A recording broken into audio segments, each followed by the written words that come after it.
Cava, Andreu Beà, bon dia i bona hora. Hola, bon dia. De seguida parlem de tecnologia, que és el motiu pel qual Andreu Beà és avui amb nosaltres.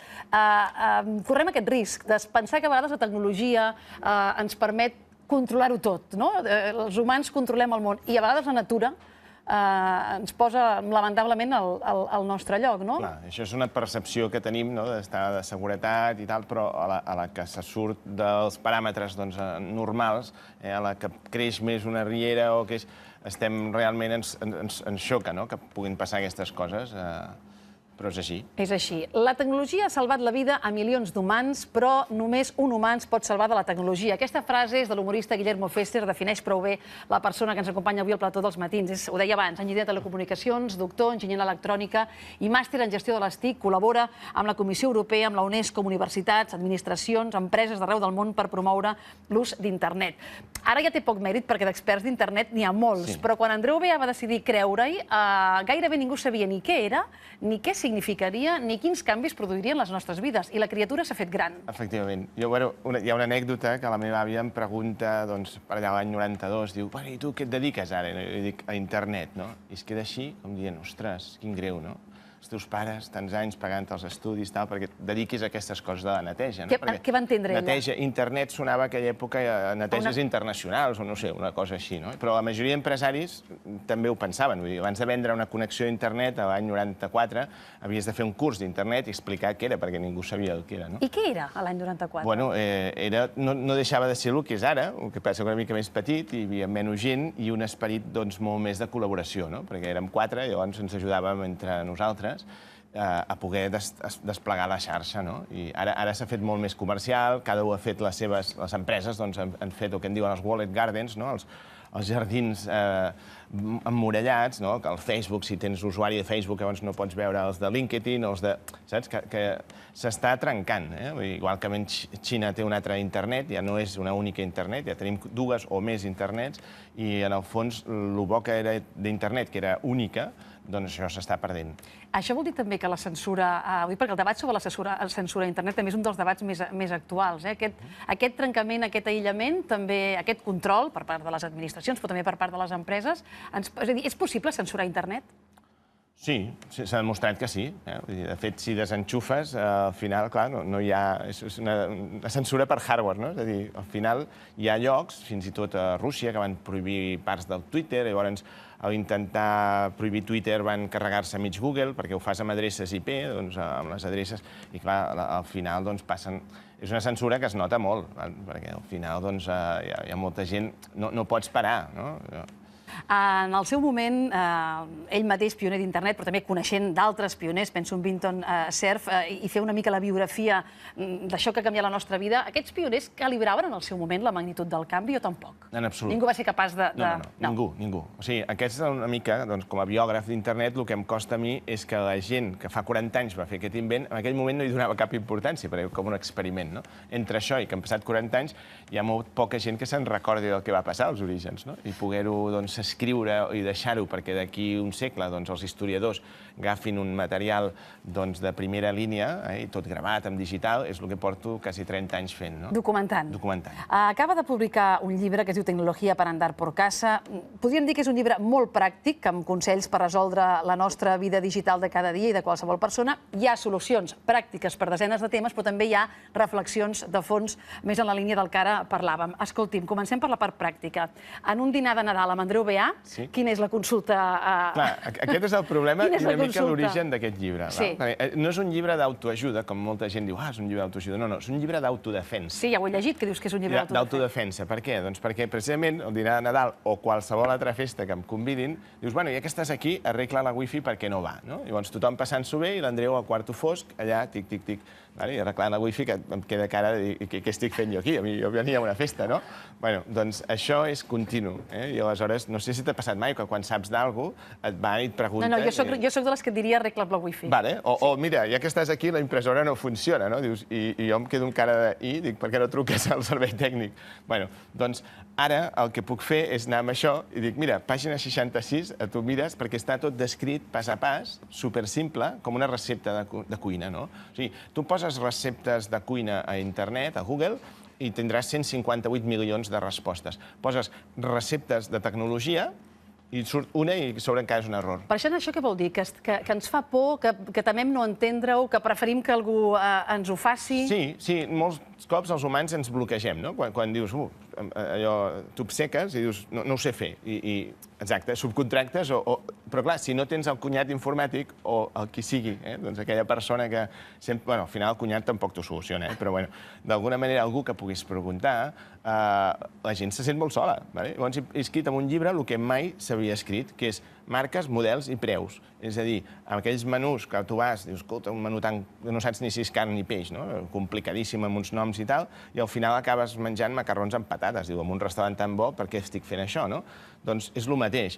Redueix el menú de possibilitats, potser no és perfecte, però el bo, almenys menjaràs bé, no? En aquest hipotètic dinar de Nadal que ens hem inventat a casa dels BA, hi ha bretxa d'edat, també? És a dir, això també es veu molt? Sí, clar. A veure, tenim des dels 7 als 91. En aquest sentit hi ha diferències? És a dir, clarament... Jo vaig fer un experiment, que és dels primers iPads, al viure allà a Califòrnia, dels primers iPads que va haver-hi a Europa, en vaig portar 5. De fet, a la frontera alemanya van parar i dius, mira, espera't un moment, és un iPad, no? I s'ho van anar passant tots els policies perquè veiessin el que és un iPad, no? I vaig regalar un a la persona més petita de casa i un a la persona més gran, per veure què passava. La més petita tenia 18 mesos i el més gran tenia 87. Aleshores, al cap de 3 anys, clar, una es movia molt fàcilment i l'altra no tant, no? I s'ensenyaven entre ells, però és curiós el que dius tu de la diferència. Fixa't que per una persona que ha nascut abans d'una tecnologia, per ell sempre és tecnologia. Si tu has nascut després d'aquella tecnologia, per tu serà un electrodomèstic. La mateixa cosa. Fixa't. Jo quan era petit agafava el tocadisc i la meva àvia em deia, no ho toquis, que es trenca, no? Els vinils, per ella era tecnologia.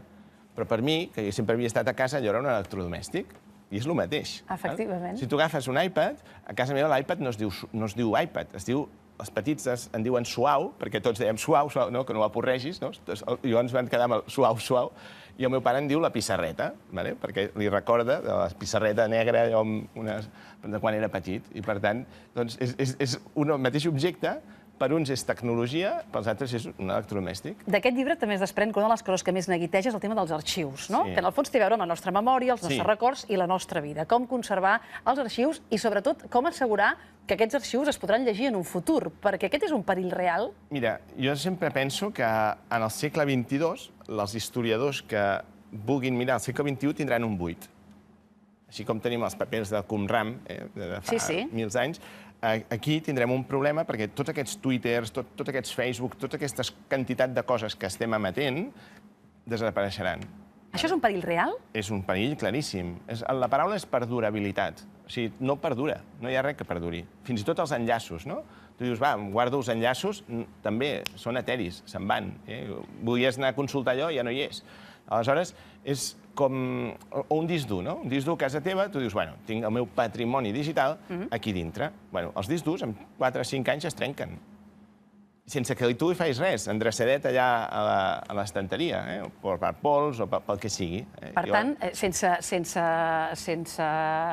excusa que es pugui comprar el llibre per saber-ne més, això té dues lectures. La part domèstica familiar, si perdo l'àlbum és terrible, i després també hi ha la lectura, efectivament, de com documentarem aquesta època pels historiadors. Què s'ha de fer? Bueno, una mica d'higiene digital, no? Què és higiene? És dir, igual que tu no poses l'àlbum dels teus pares, del casament, de fotos, en una deixalleria a l'aire lliure, però sí que ho fem amb una deixalleria digital que es diu disc dur, perquè ho tenim... O sigui, els pocs que agafen i les fotos que fas amb això, doncs les guardes amb un disc dur, endreçadetes, perquè si això t'ho prenen o ho perds o tal, et quedes sense les fotos. Doncs els pocs que ho guarden ho deixen amb aquesta deixalleria. Tenim la bona sort que a sobre ho barregem amb les fotos del WhatsApp. Una foto que ens haguem fet tu i jo avui, d'aquí 3 mesos, jo et faria el repte a veure si ets capaç de trobar-la, perquè estarà entremig de tanta informació i accés d'informació és no accés, en el fons. I hi ha algun magatzem segur per tot això en aquests moments? Home, sí. Hi ha una regla que és el 3-2-1, que l'explico en el llibre, que és dir, tenir sempre 3 còpies, o sigui, l'original i 2 còpies de les teves coses, siguin fotos, documents, el que sigui. Després, fer servir 2 tecnologies diferents. És dir, un disc dur i una memòria d'estat sòlid, o posar-ho al núvol, dues tecnologies diferents. I després una que estigui fora de casa. És a dir, si tenim una inundació, hi passa. Si tenim un incendi, hi passa, perquè sempre pensem, no passarà mai, els senyors del Museu de Rio de Janeiro, escolta, ho han perdut tot, i coses més importants, de dinosaures que no serà mai més... Doncs és tan senzill com gastar-te 2 euros i compres un totxo, un bric, d'aquests de ciment, i ho poses a dintre. Quan tens un incendi a casa teva, arriba, això dit pels bombers, arribes a 400 graus màxim de temperatura, però allà dintre arriba a 100. Si tu arribes a 100, com un disc dur està dissenyat per funcionar entre 40 i 80 graus, un pic de 100 els aguanta. Llavors venen els bombers, tiren aigua i el que havies salvat per temperatura et mulla el disc dur i també el trenques. Llavors has d'agafar una bossa d'aquestes, saps, del val de doble cierre? Sí, de les de congelar. Sí, però no de les barates, sinó de les de doble tanca. Perquè llavors, tots aquests trucs estan provats. Els he posat en 48 hores a dintre de la banyera, un disc dur a dintre aquesta bosseta i no li entra ni un... O sigui, és hermètica. I ja evites això. Amb 2 euros, simplement el teu disc dur extern, que els pocs que fan còpies de seguretat les van posant i ho tenen al costat del portàtil. El dia que ve un lladre i et roba el portàtil, et roba el disc dur extern i et quedes amb cara de tonto. Dius, tanta feina fent còpies i se m'ho han endut. Per tant, una d'aquestes còpies ha d'estar a casa dels sogres, a casa dels pares, als avis, on sigui. Això és el llibre, detalls molt concrets, amb solucions molt específiques. Amb preu i on te pots comprar. Amb preu i on t'ho pots comprar. Però hi ha més coses. La gran revolució és haver posat un ordinador aquí dins, aquí a dins. Això ha revolucionat molts sectors industrials. Per començar, el de les càmeres de fotografia, que jo m'ha cridat molt l'atenció quan he vist Andreu Beà amb una càmera. Me n'he donat que feia dies que no en veia cap. Sí, exacte, sí. Jo sempre dic que és divertit, no? Aquest és un dels millors telèfons que hi ha en aquest moment, no? Però si t'hi fixes, 1 mil·límetre quadrat, aquest puntet negre, mai pot competir amb 4 centímetres quadrats, que és això, no? Aleshores, mai un telèfon podrà tenir, fixa't, aquesta òptica. Bé, sí que el podrà tenir, però mai serà tan gruixut, no? I aleshores, què passa? Doncs que d'alguna manera el que és important és poder tenir una bona òptica i sobretot quan tu fas una foto amb baixa llum, al vespre, o que no hi hagi poca llum, no pots competir mai. Llavors, una mala foto, per més software que hi poses, programets a darrere per intentar arreglar, no té arreglo, no? Per tant, les importants jo les faig així. Les compartibles les faig amb això. Però tot i així, en aquests moments, ara em tiro a la piscina, si féssim l'estadística de quantes fotografies al món s'estan fent amb una càmera i quantes amb un telèfon mòbil? No, a veure, mira, en 2 minuts a dia d'avui es fa l'equivalent de totes les fotos del segle XIX. Repeteixo, 2 minuts d'avui estem fent... A veure, el meu pare feia diapositives, no? I comprava les diapositives, doncs no sé, 36, 72 a l'any. Nosaltres a casa fem 5.000 fotos al mes. I és una mitjana... No, és bastant raro. Normalment fas menys. Però 5.000 fotos al mes són moltíssimes. Però què passa? Doncs avui m'he canviat el trajo, però a vegades porto una càmera que va al trajo i llavors fas una foto cada minut. Llavors, és un sistema que no es pot parar. És 24 hores, always on, sempre engegat. I aleshores porta una memòria de 8 gigas que es va omplint de les fotos que vas fent. I després, quan passes per una zona wifi, xurrupa les fotos cap amunt i tinc un sistema amb intel·ligència artificial que m'esborra les negres, les borroses, les que no estan bé, i em fa un timelapse de tota la meva vida. Andreu Beà, el fet d'haver posat un ordinador en un telèfon mòbil ha revolucionat el món dels ordinadors, el de la fotografia.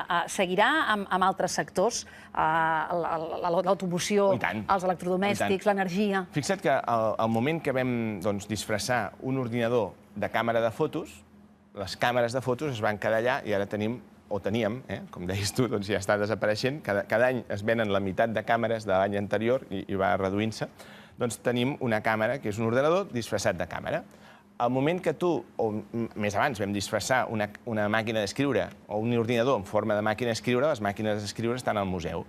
I ara s'ha disfressat, l'any 2007, quan va sortir l'iPhone, es va disfressar un ordinador en format de mòbil. I què van fer els Nokias? Doncs van desaparèixer.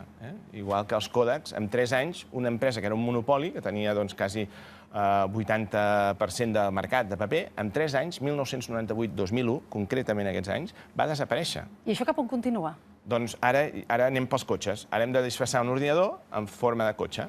amb rodes. Sense conductor... Clar, no, el conductor. A veure, jo he estat ja... He sigut... No, anava a dir, he conduït un cotxe... No, m'ha conduït un cotxe... T'ha portat un cotxe a algun lloc, ja? Sí, que agafes punt A, punt B i porta. Aleshores, això d'aquí el taxi, d'aquí i tal... Jo, quan un cop t'acostumes... Bueno, portem 150 anys conduint, no? Però acostumar-te a lo nou són 15 minuts. És a dir, tu entres i el primer que veus dius, ostres, doncs ara ho tenim amb imatges, no? El self-driving car aquest de Google, petitó, rodonet, perquè així no té cap angle mort. Doncs el primer que veus és que on hi hauria el volant hi ha un revistero. Dius, ostres, i no hi ha ni freno ni el botó vermell allò de pànic, si passa alguna cosa, apreto aquí i para, no hi és això, no? I aleshores no hi ha cap pedal, no hi ha res. Entres allà i dius, bueno, el primer que veus és que dius, ostres, aquí al Pas de Cebre ens carreguem el senyor aquest, no? I veus que frena a poc a poquet. És una conducció tranquil·la. I llavors dius, ara ja entrem a l'autopista, ara sí que això ja serà, dic, aquí ens la juguem.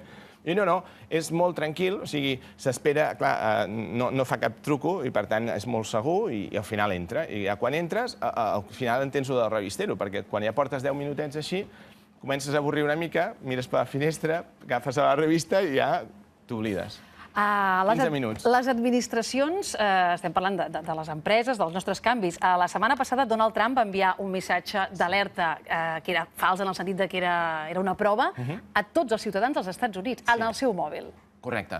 Aquí van col·laborar-hi, em sembla que fins a 100 operadors de telecomunicacions per poder fer el mínim. I dius, i per què no enviava un missatge de veu o un vídeo i tal? No, doncs perquè el mínim és què és el que tenen tots? Text, no? Llavors van enviar un missatge de text a tothom per cas de catàstrofe, és a dir, que així top-down, que es pugui fer una distribució. I per què això? Per què és tan important? Doncs precisament perquè la gent ja no estem enganxats a la tele. Abans, quan passava una catàstrofe, o quan hi havia un cop d'estat, hi ha un checklist que has de fer, doncs poses música militar a la ràdio, poses la tele i tal. Però és que ara farien això i la gent no s'enteraria, perquè estem enganxats al mòbil, però ja no estem enganxats a mitjans en temps real, com pot ser la tele o com pot ser la ràdio. Has dit en alguna ocasió que som els primitius d'una civilització desconeguda. Sí, aquesta no és una frase meva, no la recordo, però m'agrada moltíssim, perquè realment, quan algú ens miri, se'n riurà del que fèiem. Així com nosaltres ens en riem, i dir, ostres, mira, pobrets, el 1902 la gent es moria d'infeccions, tothom. Es clavava un clau i es moria. I dius, home, no hi havia els antibiòtics, no hi havia... Nosaltres ens en riurem, o els que ens venen a darrere se'n riuran del que fèiem nosaltres a internet. És que realment, fixa't que el tema de privacitat és una cosa que al principi la gent estava al camp i als poblets petits no hi ha cap privacitat. O sigui, tothom sap tot el que fas. I tothom acostuma a estar barallat amb tothom. Bueno, ens n'anem a la ciutat per incrementar aquesta privacitat i al final no saps ni el veí de davant ni com se diu, no? I sí, s'ha augmentat. Però és que ara hem tornat al poble sense moure'ns de la ciutat. És a dir, hem perdut aquesta privacitat. Per tant, el tema de la privacitat és una cosa de 150 anys, perquè abans, ja et dic, no n'hi havia, no només per estar al poble, és a dir, a les cases no hi havia habitacions. El 1600 s'inventa la gent pels nobles que tenia dividit tota l'habitació. Abans es feia tot, tothom junt, i per tant la privacitat, per això et dic que és una cosa de 200 anys, no? Però tornem a no tenir privacitat fent unes tonteries que dius, si tu no publiques això, per què ho publiques? Si tu no vols explicar, per què ho estàs explicant sense voler, no? Andreu Beà, m'imagino gent a casa seva dient, o gent jove que està estudiant, amb tot aquest panorama que ens has dibuixat, té sentit decidir a què ens volem dedicar en el futur? O la gent que ara just està... És difícil perquè l'ofici que tu et dedicaràs encara no existeix. I, per tant, la funció dels mestres ara és possiblement la més difícil que hi hagi hagut al món. Estàs educant a uns nens per una feina que no existeix. Andreu Beà, moltíssimes gràcies per passar pels matins. Aquesta és la proposta del llibre, Tecnologia para andar por casa, ho dèiem abans. Solucions molt concretes, molt detallades, amb preu, marca... Sí, és un receptari. I també aquestes reflexions de fons, que potser aquest no és el llibre on més n'hi ha, però que les porta incorporades Andreu Beà, i per això ens ha vingut de gust aquesta conversa. Gràcies i bon dia. Molt bé, gràcies a vosaltres. Són gairebé les 9 del matí. Mentre conversàvem amb Andreu Beà, veiem en imatge una previsió que sabíem que es produiria aquest matí, i és aquesta signatura, l'hem vist en directe, de Pedro Sánchez i Pablo Iglesias per certificar i posar ja negre sobre blanc, com a mínim, aquest principi d'acord pels pressupostos generals de l'Estat del 2019. El pacte el van tancar ahir al vespre una reunió sense càmeres a la Moncloa i l'estan segellant definitivament en aquesta nova trobada, que estava prevista per 8:45. Els equips negociadors del PSOE i Podem han continuat, de fet, treballant, sembla ser, en aquest document fins després de la mitjanit per polir-ne els detalls i ara ja està fet. Els últims esculls han estat la pujada del salari mínim, la política d'habitatge i les ajudes a la dependència. Esperem que al llarg d'aquest dijous coneguem tots plegats la lletra petita d'aquest acord, que s'ha hagut de córrer perquè dilluns el govern de Pedro Sánchez l'ha de traslladar a Brussel·les amb totes les seves línies generals d'aquests comptes. No ens han enviat missatge al mòbil. De moment ho continuen triant la tele per ensenyar-lo a Andreu Beà. Molt bé, fantàstic. I que duri, no? Que ens duri una mica, efectivament.